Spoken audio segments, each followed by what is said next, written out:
Hello, my name is Jimmy Walter. Like everyone else, I watched the planes hit the World Trade Towers and I watched them collapse.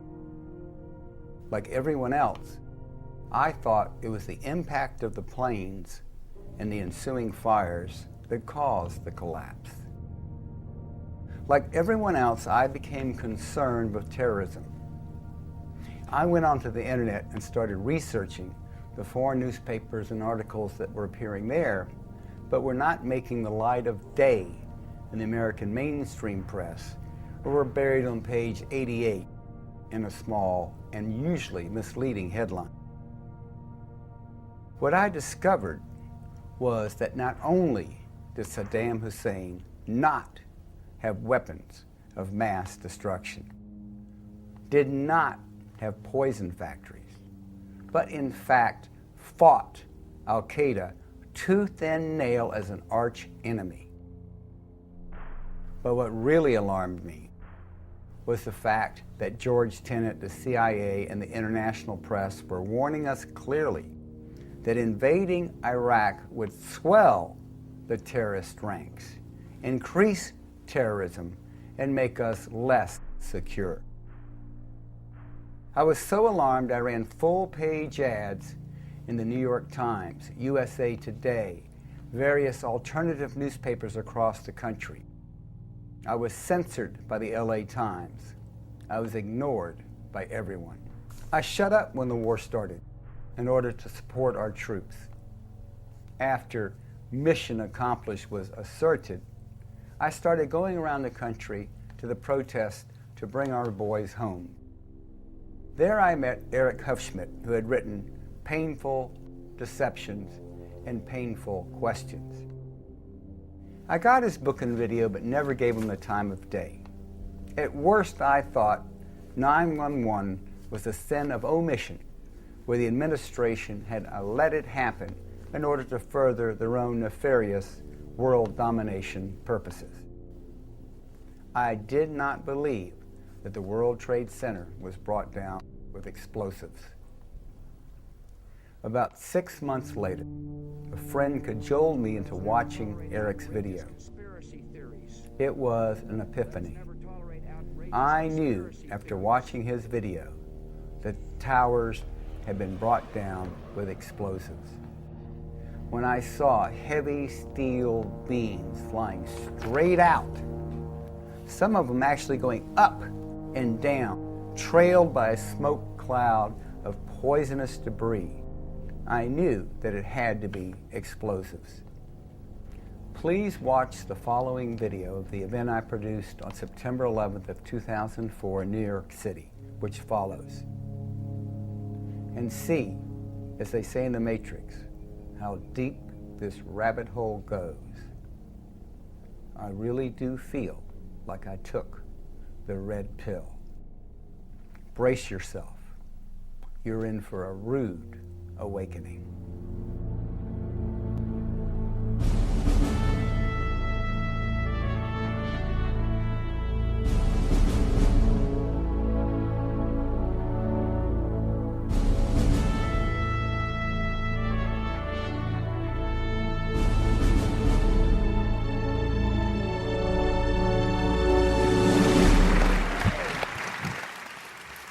I'm Ed Begley Jr. How are you all this evening?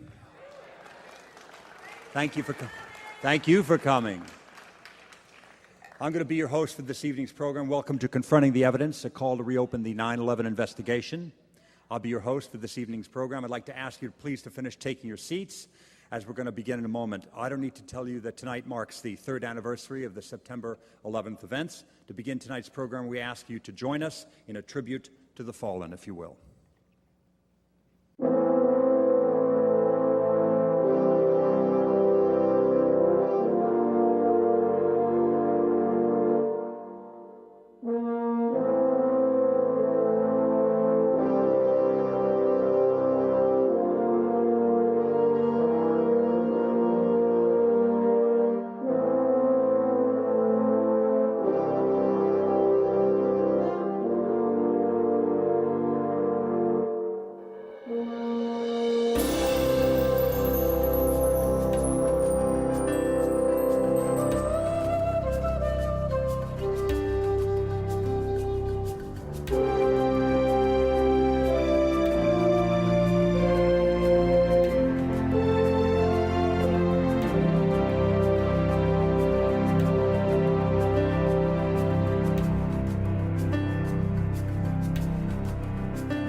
We're going to hear from a lot of people this evening. We have a very distinguished panel, but right now I would like to bring out Jamie Hecht, my co-host for this evening. Jamie, would you come out here? Thank you.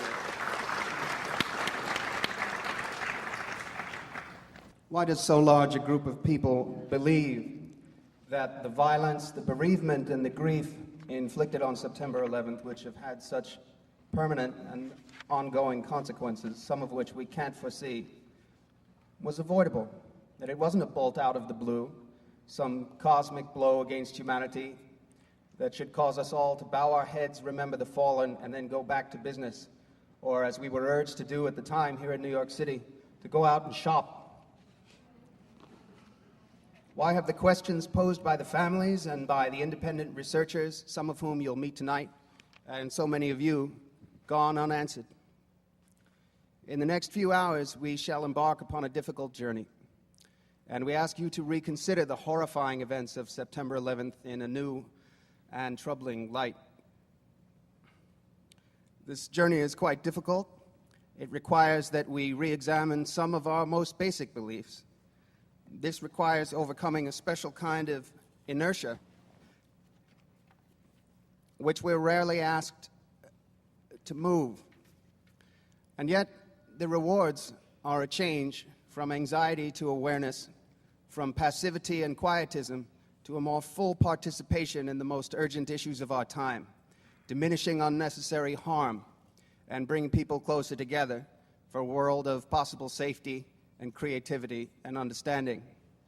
If this is your first exposure to this material, you may feel very uncomfortable with that and challenged to confront your prior assumptions about September 11th. If you've already been exposed to these issues, you'll see that there are many things you want to look at. We have a large group of gifted researchers. Some of them have been questioning the official story of 9/11 from the very first day after the attacks. The questions these researchers have raised has been the subject of countless articles, discussions initiated by citizens in their homes. And there's been official silence by the commercial media about these events. But we've had a tremendous impact on what people have thought. Last month, a representative poll commissioned by Zogby found that about half of the city's residents do not believe that the attacks came by surprise. 41% of New York residents. Half. That's 49.3% of residents of New York City and 41% of New York State residents. And the question is, how could that view be so pervasive? Why have their questions been ignored?